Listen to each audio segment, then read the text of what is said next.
dia, tudo bem? Estamos aqui para mais uma aula. Nossa aula de hoje será sobre coerência e coesão, dois elementos muito importantes na construção de um texto.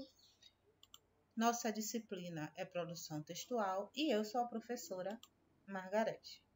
Vamos então dar início à nossa aula de hoje. Todo texto, seja ele oral ou escrito, sempre eu vou lembrar a vocês. Existem textos orais, que são os textos falados, existem textos escritos, que são aqueles que a gente escreve. São duas modalidades de texto. Qualquer um deles precisa conter todos os elementos necessários para que haja uma plena comunicação, um pleno entendimento entre o emissor, que é a pessoa que transmite a mensagem, que é a pessoa que fala, que é a pessoa que escreve, e o receptor, que é a pessoa que lê a mensagem, que escuta a mensagem, que recebe a mensagem. Então, é necessário a conexão entre emissor e receptor para que a comunicação se efetive, para que a comunicação realmente realize. Eu sei o que eu quero falar, eu sei o que eu quero escrever ou o que eu escrevi. É necessário que o meu leitor, o meu ouvinte, entenda o que eu falo e o que eu escrevo. Isso é de fundamental importância para que realmente aconteça a comunicação. Para que tudo isso ocorra, para que haja essa conexão entre emissor e receptor, nós precisamos estar atentos quanto à construção dos parágrafos. Quinto ano, principalmente, nós falamos sobre parágrafos. Esse ano construímos parágrafos da autobiografia, pois é através deles, através dos parágrafos, que organizamos nossas ideias. Quanto à ortografia correta das palavras, devemos recorrer ao dicionário no caso de dúvidas. Então, vamos esclarecer isso aqui. Lembra lá na primeira aula, foi na nossa segunda aula desse ano, lá no início, nós falamos que até chegar ao texto, nós partimos de uma escadinha que vem das letras, sílabas, palavras, frases e orações, parágrafos, até chegar nos textos. Então, a gente parte lá da letra, que formam as sílabas, que formam as palavras, que formam as frases e orações, que formam os parágrafos, que formam os textos. Então, é um processo. Não é algo tão simples assim. É por isso que nós trabalhamos em etapas. É por isso que nós trabalhamos a passos, diríamos, não tão lentos, mas passos que são necessários. Não são passos lentos, são passos que são necessários para que a gente chegue até a compreensão devida.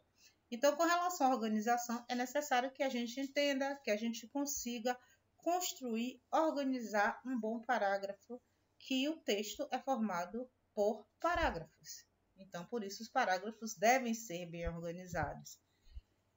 E também a questão da escrita é importante, da ortografia, da escrita da palavra. Se eu tenho dúvida, eu não sei como eu escrevo tal palavra, eu recorro a um dicionário.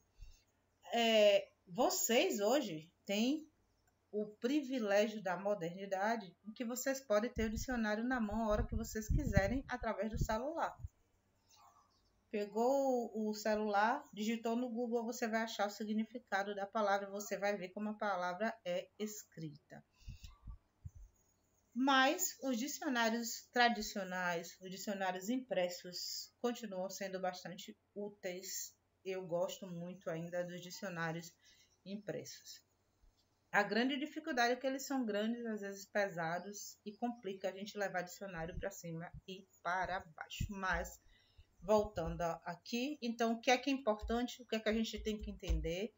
Organizar os parágrafos e também tem que ter cuidado com a escrita correta das palavras, para que o leitor, o receptor, o ouvinte entenda aquilo que a gente quer transmitir. Entre esses elementos, existem dois elementos de fundamental importância que não devemos esquecer. Então, nesse processo de construção de texto, de organização de parágrafo, existem dois elementos assim que fazem grande diferença, que devem ser entendidos por nós e devem ser cuidadosamente aplicados quando se trata de construção de texto. Um deles é responsável para que não ocorram repetições desnecessárias. Ele é o responsável pela não ocorrência de repetições desnecessárias de certas palavras ou expressões, evitando que o texto se apresente sem sentido, sem conteúdo ou de maneira cansativa, repetitiva, né? Torna aquele texto chato de ser lido. Esse elemento é o que a gente chama de coesão. Esses termos, esses elementos coesivos ou simplesmente coesão, são eles que fazem com que o parágrafo não fique sobrecarregado de ideias repetitivas. Eles que nos ajudam a deixar o parágrafo, como eu gosto de chamar, um parágrafo limpo, claro, objetivo, direto. E aí nós temos aqui um exemplo, né? Para entender melhor sobre o assunto de coesão, vejamos o parágrafo a seguir. Sempre lembrando, observe como está estruturado esse parágrafo, alinhado à esquerda, tudo na mesma direção, alinhado à direita, afastado da margem, onde uma começa, afastado da margem, com letra maiúscula. Por que está entre aspas? Porque esse texto não é meu, esse texto foi copiado de algum lugar, é um trecho de um texto, é uma parte de um texto. Então está entre aspas, por isso. Aqui esse sinal com reticências entre parênteses é porque não termina aí, eu tirei só um pedaço, foi tirado só um pedaço desse texto, por isso esse sinal. E aí eu coloquei em vermelho para dar bem destaque. Vamos dar uma lida nele. Uma das diversões de Paulo era jogar bola com os amigos. Todas as tardes ele os chamava para se reunirem num campo que existia em frente à sua casa. E lá, cada um queria mostrar cada vez mais sua competência como artilheiros mirins. O que é que a gente pode observar nesse texto? Os elementos que estão em azul, eles são usados para evitar a repetição da palavra Paulo, amigos e campo. Imagine se eu construísse esse texto assim.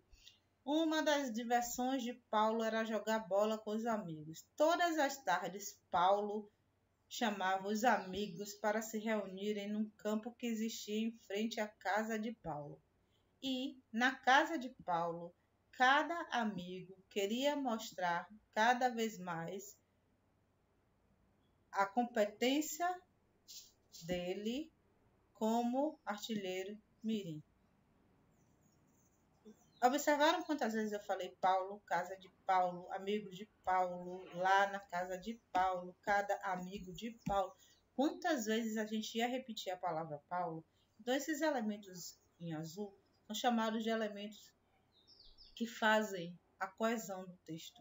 São elementos que são usados para substituir um termo, para se referir a um termo, evitando a repetição desnecessária. Então, aqui, eu já falei Paulo. Todas as tardes ele. Ele quem? Paulo. Se foi Paulo que eu já falei cá no início. Os chamava. Esse os aqui se refere a quem? Aos amigos. Já falou aqui, jogar bola com os amigos. Ele os chamava. Chamava quem? Os se refere a amigos. Para se reunirem num campo que existia em frente à sua casa. Casa de quem? Casa de Paulo. Mas para não precisar repetir casa de Paulo, sua casa, porque eu estou falando de Paulo. E lá onde? Na casa de Paulo. Para não dizer na casa de Paulo, eu uso lá. Cada um quem? Dos amigos de Paulo. Para não repetir aqui amigos de Paulo, eu digo cada um. queria mostrar cada vez mais sua de quem? Deles, dos amigos de Paulo. Competência como artilheiros mirins. Então, esses elementos são elementos que fazem coesão, eles fazem ligação entre os termos no texto e eles limpam, entre aspas, o texto, evitando a repetição desnecessária de um elemento que foi citado antes e que tornaria o texto chato, cansativo, repetitivo, desnecessário. Podemos perceber, aí é só costurando, digamos assim, aquilo que falamos anteriormente. Podemos perceber que os termos que estão em destaque, os termos em azul, tiveram a função de substituir as palavras Paulo, amigos e campo, da forma que eu falei a vocês antes. Para quê? Para evitar a repetição desnecessária, principalmente Paulo. Se fosse usar, ia repetir tanto a casa de Paulo, amigos de Paulo, bola com os amigos de Paulo, campo de Paulo. Ia repetir Paulo muitas vezes, ia ficar muito cansativo, muito chato esse texto. Então, isso aqui é coesão. Eu tenho que saber que elemento eu posso usar para substituir o outro elemento e evitar a repetição.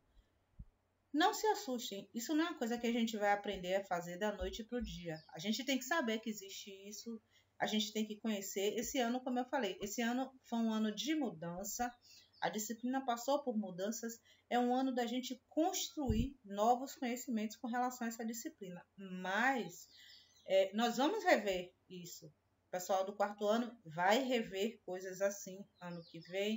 O pessoal do quinto ano que vai para o sexto, se Deus quiser, vai ver de forma diferente no sexto ano. Vai ter a disciplina que vai ser só escrita, vai ter redação lá no sexto ano, que tem uma diferençazinha da produção textual. E vocês já vão ter noção disso. Mas, como eu falo, a gente só vai aperfeiçoar, só vai sair dizendo assim, eu sou craque nisso, quando a gente estiver escrevendo mais. Quanto mais a gente escrever, mais vamos desenvolver essa habilidade. E vamos aprender e ler também. Quanto mais lermos, vamos ver como é empregado, como é utilizado, e aí vamos melhorando nosso vocabulário, nossa habilidade de escrita e nossa habilidade de leitura, tá bom? Mas e o outro elemento? Tinha outro elemento que eu falei lá no início. O outro elemento chama-se coerência. Vou voltar. Coesão diz respeito aos elementos que fazem ligação, que fazem conexão dentro do texto. Quando você vai fazer uma ligação, a internet está ruim, ou você vai fazer uma chamada de vídeo, ou vai enviar um áudio, a conexão está ruim, não tem conexão, não tem, digamos, coesão, falta um elemento de ligação ali, que há um Wi-Fi bom, uma internet boa para completar a ligação, completar a chamada de vídeo. Então, você na coesão, você tem que saber que elemento colocar, o que encaixar, onde encaixar e como encaixar. E a coerência, ela tem a ver com o próprio sentido, não com o uso de elementos no texto, mas com o sentido do texto. Ou seja, todo texto precisa iniciar falando sobre um determinado assunto e finalizar também sempre procurando manter a mesma ideia. Caso isso não aconteça, é provável que haja um total entendimento, é provável que não haja um total entendimento por parte do leitor. Lembra que a gente falou lá no início? Tudo que nós falamos e escrevemos é para ser entendido ou ouvido ou lido por alguém. Então, se eu não organizo bem o meu texto, a pessoa que vai ler, o meu receptor, o meu leitor ou o meu ouvinte, ele não vai ter o entendimento do que eu falei, do que eu escrevi. Então, é preciso que nós fiquemos atentos em relação a este caso. Como assim, professora? Por exemplo, você começa um texto falando, você vai fazer uma redação, vai fazer uma narração, vai contar uma história. Um lindo domingo de praia. E você começa muito bem, contando que foi à praia no domingo, que se divertiu muito e o que você fez. E aí você termina de uma hora para outra você começa a falar da chuva, porque a chuva destruiu o castelo de areia que eu fiz, mas você não explica que houve uma mudança de tempo. Então, você tem que mudar o título do seu texto. Um lindo domingo de sol, um lindo domingo de sol na praia. Não pode. Se terminou em chuva, é porque o dia não foi de sol. Você pode dizer que começou o dia ensolarado, um sol bem forte, que você resolveu ir à praia e que enquanto você se divertia, o tempo mudou e aí nuvens apareceram, né? E começou a chover. Você pode, claro, o tempo muda de uma hora para outra, isso é normal, a gente sabe o que acontece. Às vezes você sai daí de sua cidade para vir para outra cidade, no meio da não está chovendo aí, no meio da estrada está um aguaceiro enorme. E aí em sua cidade não está chovendo. Ou ao contrário, você sai de um lugar, está fazendo sol e você está voltando para sua cidade, no meio do caminho a chuva te encontra.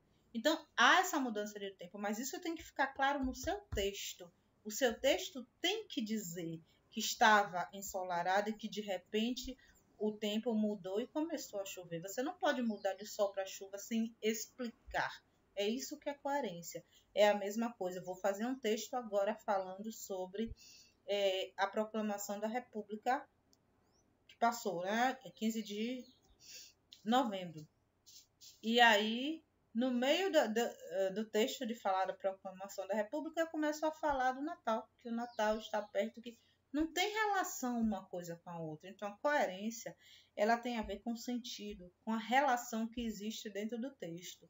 Se eu começo falando sobre um determinado assunto, eu sou a favor das aulas aos sábados. Eu tenho que manter essa mesma ideia até o final do meu texto. Ou eu sou contra as aulas aos sábados. Então, no final, eu não posso dizer que é divertido ir aos sábados para a escola. Eu tenho que decidir, eu sou contra ou sou a favor. Ou eu posso ser meio termo. Eu posso ser, em parte, contra. Aí eu vou explicar por que eu sou contra. Em parte, a favor. Aí eu vou explicar por que eu sou a favor. Então, coerência tem a ver com sentido, com lógica. Seu texto precisa ser bem explicado, precisa ser claro, sua ideia tem que ser mantida. Se houver mudança, se houver transformação, você tem que explicar. É você estar assistindo um filme que mostra uma cena, as pessoas estão num trem, fazendo uma viagem de trem, e de repente, de uma hora para outra, muda e todo mundo aparece dentro de um avião. Não tem coerência isso. É incoerente, não tem sentido. Ou as pessoas já desceram da estação de trem, foram para o aeroporto, pegaram um avião. Aí tem que haver essa explicação. Não pode mudar simplesmente de uma coisa para outra. É a mesma coisa com o texto que a gente escreve ou fala. Ok? Essa é uma daquele tipo de aula que vocês gostam, né? Objetiva, simples, curtinha, mas pode ser uma pegadinha, porque essas aulas mais curtas, às vezes a gente acha, é rapidinho, é simples, mas tem aquelas coisas que a gente tem que prestar muito mais atenção. E aí eu finalizo a aula de hoje como eu falei, né? Que eu assumi esse compromisso esses dias de estar puxando no pé com relação à leitura. E aí eu trago falando sobre vantagens de ler. Ler, obrigado. Eu sei que é chato quando a gente diz, leia tal livro. Ai, meu Deus, eu tenho que ler. Às vezes você até gosta, mas quando diz que é obrigado, a gente, sei lá, dá aquela revolta. É típico do ser humano. Uma revolta que a gente não gosta de fazer as coisas obrigado. Mas ler é bom. Leia qualquer coisa. Leia manual de jogo que você goste. Leia o resumo da novela que você assiste. Tem novelas infantis hoje, né? Tem Poliana, sei lá, que não sei que novela tá passando agora. Não tenho muito tempo de acompanhar televisão. Mas leia o resumo daquela novela que você assiste, daquele seriado que você assiste, daquele programa que você gosta. Leia sobre aquele artista, aquele cantor, aquela apresentador que você gosta, ator, atriz, tudo isso é leitura. Por quê? A leitura, principalmente nesses tempos que estamos vivendo, reduz o estresse, vai te acalmar. A leitura faz você viajar, faz você pensar em outras coisas. Às vezes a gente está com problema em casa, Você pega um livro e começa a ler, você esquece até, pode estar caindo o mundo e você está lá viajando no livro, você embarcou ali na leitura, esquece da vida. Outra coisa boa da leitura, estimula a criatividade e imaginação. Quando eu peço que vocês escrevam, que vocês criem algumas coisas, tem gente que tem uma imaginação assim fértil, que cria coisas assim que eu fico encantada. Porque pratica isso. Esse estímulo à imaginação, ele é praticado através da leitura. Ler estimula, você vê coisas diferentes, você aprende coisas diferentes e você se torna mais criativo quando você lê. Outra vantagem de ler, melhora o vocabulário, você aprende palavras novas, você aprende como escreve as palavras. De tanto você ver determinada palavra escrita, você vai aprender que ela escreve daquele jeito. Ajuda na vida profissional, vocês ainda não estão pensando nisso, mas vai chegar um dia que vocês vão pensar e ajuda bastante. Toda leitura que você faz ao longo de sua vida, quando chega na vida profissional, tenha certeza, ela vai ser necessária, ela vai ser útil. E, por último, melhora a comunicação com os outros. Claro, você tem um vocabulário mais amplo, você vai poder conversar muito mais com outras pessoas e você vai poder conversar sobre outros assuntos. Ah, eu li tal livro que fala sobre isso e isso. Outro já leu outro livro do mesmo autor e aí vocês vão discutir, vão comentar, vão trocar livro, emprestar o outro, vão ampliar o conhecimento. Então, leia. Aproveite seu tempo livre e leia. Faça outras coisas que você goste também. Ah, eu gosto de jogar. Eu também gosto muito de jogar. Eu jogo bastante no meu tempo livre. Eu gosto muito de jogar também. Não esses jogos violentos, mas jogos de mistério, de descobrir pista. Eu gosto muito. Então, mas leia. Sempre lê. Vai te trazer benefícios. Sempre, sempre, sempre. Muito obrigada pela sua presença. Um bom dia para você. Que Deus abençoe. Continue se cuidando, porque continuamos na mesma luta. Até a próxima aula, se Deus permitir. Tchau.